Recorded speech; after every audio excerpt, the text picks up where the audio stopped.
ॐ यथाग्निर्दाहिका शक्तिः रामकृष्णे स्थिता हि या सर्वविद्यास्वरूपां तां शारदां প্রণমাম্যহম। স্বামী লোকেশ্বরানন্দজি কর্তৃক সম্পাদিত শতরূপে সারদা, শ্রী শ্রী মা সেবক চতুষ্টয়ের দৃষ্টিতে। লিখছেন স্বামী অবজোজানন্দ। এক সময়ে মা কোয়ালপাড়াতে ম্যালেরিয়া জ্বরে ভীষণ অসুস্থ।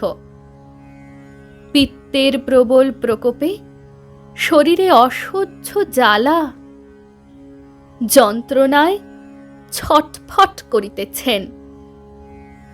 মহারাজ কলিকাতা হইতে সুযোগ্য ডাক্তার কাঞ্জিলাল ও বিশ্বস্ত সেবক ভূমানন্দকে পাঠাইয়াছেন, কিন্তু তাহাদের চিকিৎসা সেবা যত্নে ফলোদয় না হওয়াতে পরে নিজেই আসিয়াছেন, অতিশয় ত্রস্ত ব্যস্ত হইয়া।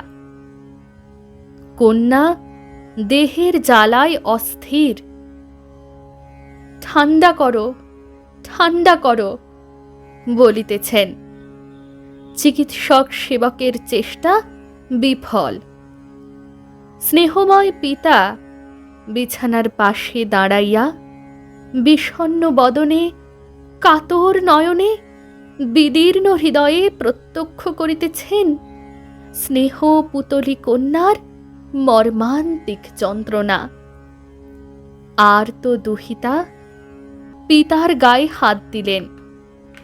দেহের শীতলতায় হাতের জ্বালা উপশম হইল। আহ, বাঁচলুম বলিয়া স্বস্তির নিঃশ্বাস ছাড়িলেন।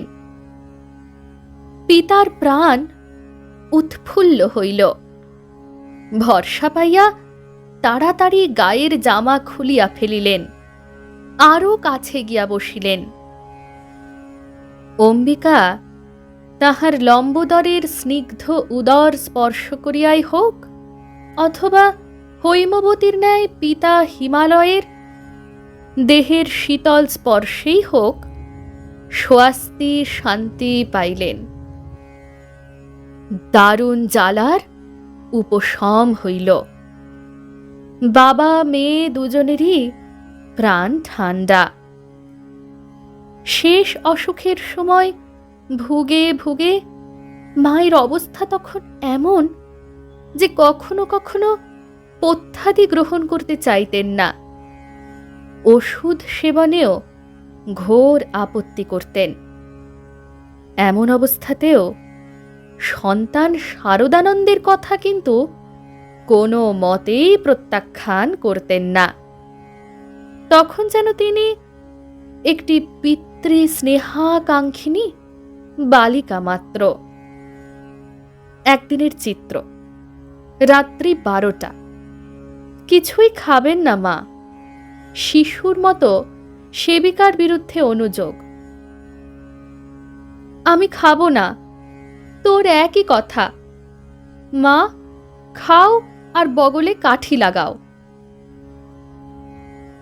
জ্বর দেখার থার্মোমিটারকে মা কাঠি বলতেন। সেদিন না খাওয়ার প্রবল জেদ দেখে সেবিকা অগত্যা বললেন, তবে কি মা মহারাজকে ডাকবো? সঙ্গে সঙ্গে উত্তর, ডাক শরৎকে, আমি তোর হাতে খাবো না।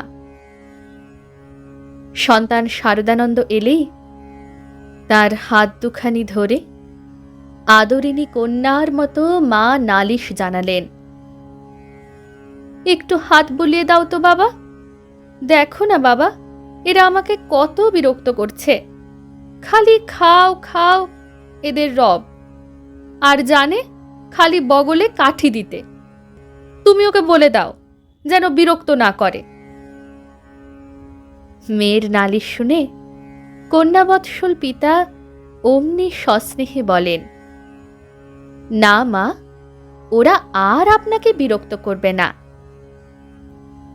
কিছুক্ষণ এইভাবে সান্ত্বনা দিয়ে পরে আস্তে আস্তে অনুনয় জানান, মা, এখন কি একটু খাবেন? পিতৃসোহাগিনী মেয়ে অমনি বলেন, দাও। সেবিকা পথ্য নিয়ে এলে আবার বায়না, না, তুমি আমাকে খাইয়ে দাও, আমি ওর হাতে খাবো না। সেবক শারদানন্দ ফিডিং কাপ হাতে নিয়ে সামান্য একটু দুধ খাইয়ে মিষ্টি করে বলেন, মা, একটু জিরিয়ে খান। জননী পরম তৃপ্তির সঙ্গে মন্তব্য করেন, দেখো তো কি সুন্দর কথা, মা, একটু জিরিয়ে খান। এ কথাটা আর ওরা বলতে জানে না। দেখো তো বাছাকে এই রাতে কষ্ট দিলে। যাও বাবা, শোও গিয়ে। অন্তরের কৃতার্থতা নিয়ে বিদায় নিতে চাইলে মা বললেন, এসো বাবা, বাছার কত কষ্ট হলো। বড় মর্মস্পর্শী চিত্র। স্বামী শারদেশানন্দ লিখছেন, পূজনীয় শরৎ মহারাজ উদ্বোধনে নিত্য তাহাকে প্রণাম করিতে আসলে শ্রীমা এমন ঘোমটা টানিয়া বসেন যে মহারাজ অন্তরালে আক্ষেপ করিয়া বলিতেন, আমাকে যেন মনে করে শ্বশুর। স্বামী শারদানন্দের জীবনের এক একটি কর্ম যেন বিশ্বব্যাপিনী জগৎজননীর মহাপূজারই এক এক অঙ্গ, এক একটি উপচার। যত প্রকার কর্মে হাত দিয়েছেন, ছোট বড় সকল ক্ষেত্রেই একান্ত মাতৃনির্ভর শিশুর মতোই তিনি সর্বাগ্রে মায়ের অনুমতি ও আশীর্বাদ প্রার্থনা করেছেন। 1896 খ্রিস্টাব্দের মার্চ মাসে আমেরিকা যাওয়ার প্রাক্কালে স্বামী শারদানন্দ জয়রামবাটি গিয়ে শ্রী মায়ের আশীর্বাদ প্রার্থনা করেছিলেন।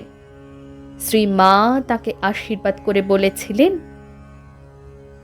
ঠাকুর তোমাদের সর্বদা রক্ষা করছেন বাবা, কোনো ভয় নাই। সেই অমোঘ আশীর্বাদের বলে বলিয়ান হয়ে স্বামী শারদানন্দ পাশ্চাত্য যাত্রা করেছিলেন। 1917 খ্রিস্টাব্দ পুরীতে স্বামী তুরীয়ানন্দ কঠিন পীড়ায় শয্যাগত। গুরুভ্রাতার শয্যাপার্শ্বে উপস্থিত হয়ে তার সম্পর্কে যে পরবর্তী পদক্ষেপ তিনি গ্রহণ করবেন সে খবর জানিয়ে স্বামী শারদানন্দ সর্বাবস্থায় তার সকল শক্তির উৎস শ্রী মাকে জয়রামবাটিতে পত্র প্রেরণ করলেন।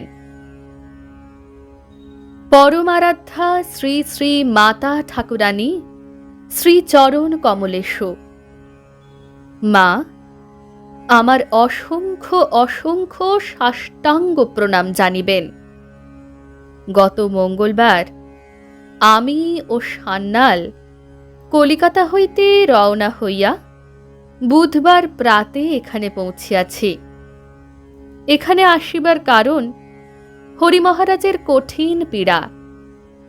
তাহা আসিবার পূর্বে আপনাকে পত্র দ্বারা জানাইয়াছি। আশা করি সেই পত্র পাইয়াছেন। উহা দেশরার ডাকে দিয়াছিলাম। এখানে আসিয়া দেখিলাম হরির অসুখ খুব কঠিন বটে, তবে এখনো মন্দের ভালোর দিকে। ডাক্তারেরা বলিতেছেন, যদি কখনো উপসর্গ উপস্থিত না হয় তাহা হইলে 10-12 দিন বাদে তাহাকে কলিকাতায় কোনো রূপে লইয়া যাওয়া চলিবে। হরি এখন একেবারে শয্যাশায়ী। তাহার বাঁ হাত পায়ে ও ডান পায়ে 3 জায়গায় কাটিয়া পুঁজ বাহির করিয়া দিতে হইয়াছে। সেজন্য পাশ ফিরিয়া শুইবার পর্যন্ত সাধ্য নাই। দিবারাত্র চিত হইয়া শুইয়া থাকিতে হইয়াছে। শ্রী শ্রী ঠাকুর তাহাকে কৃপা করিয়া অদ্ভুত স্বচ্ছ গুণ দিয়াছেন। তাই সে আপনাদের উপর নির্ভর করিয়া স্থির হইয়া পড়িয়া আছে এবং আনন্দের সহিত কথাবার্তা গল্প গান করিয়া কাটাইতেছে। আশীর্বাদ করিবেন যেন তাহাকে, অর্থাৎ স্বামী তুরীয়ানন্দকে, এ যাত্রা আরোগ্য করিয়া শীঘ্র কলিকাতায় লইয়া যাইতে পারি। হরির অসংখ্য সাষ্টাঙ্গ প্রণাম জানিবেন। শ্রীযুক্ত রাখাল মহারাজ ভালো আছেন। হরির অসুখের দরুন বিশেষ ভাবিত ও ভীত হইয়াছিলেন। আমরা আশায় ও ডাক্তারেরা একটু ভালো বলায় ভয় একটু কমিয়াছে। আপনাকে অসংখ্য প্রণাম জানাইতেছেন। শ্রীচরণাশ্রিত সন্তান শ্রী শরৎ। উৎসবে আনন্দে অথবা দুঃখ বিপদে মা শারদাই শারদানন্দের গতি, সকল গতির শেষ গতি। শারদানন্দ মাকে পত্র লিখে আশীর্বাদ প্রার্থনা করছেন। মঠে প্রতিমা আনিয়া পূজা হইতেছে, আশীর্বাদ করিবেন যেন সুসম্পন্ন হয়। আবার কোথায় দুর্ভিক্ষ মহামারী মানুষের দুঃখে ব্যথিত শারদানন্দ, সেখানেও মায়েরই করুণা প্রার্থী। একবার জীব দুঃখ কাতর দরদী সন্তানের লেখা একখানি করুণ পত্র শুনিতে শুনিতে মা অশ্রু সংবরণ করতে পারেননি। শারদানন্দ তার কাছে কাতর প্রার্থনা নিবেদন করেছিলেন যাতে তাঁর দয়ায় মানুষের দুঃখ কষ্টের লাঘব ও অবসান হয়।